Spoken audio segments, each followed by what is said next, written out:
Kua puta he rautaki hou hei whakatika I tētahi raru no mua. E kōrero tiana ko te tuhi whakaparahako ara te graffiti. He mate kua ahua tangata whenua ki te tonga o Tāmaki Makaurau kei a Heta Gardner. Ngā whakamahuki. Mā tēnei, ka kore tēnei.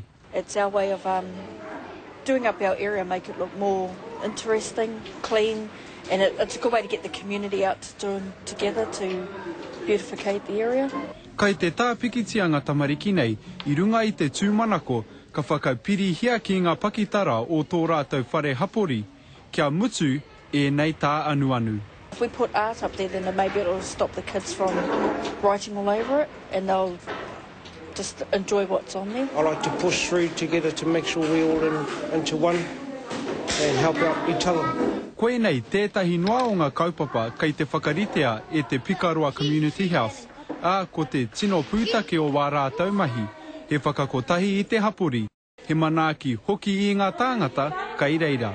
The idea is to get the community to become more friendly, a better place, safer place to live for our children. Ā ko ngā tamariki hoki kei te whai hua I te kaupapa nei. Creative passion, the creative energy, and letting them sort of experience what doing drawings all about. Ka whakairihia ngā pikitia nei I te paunga o ngā hararei o te kura. Heta Gardner, Te Karere.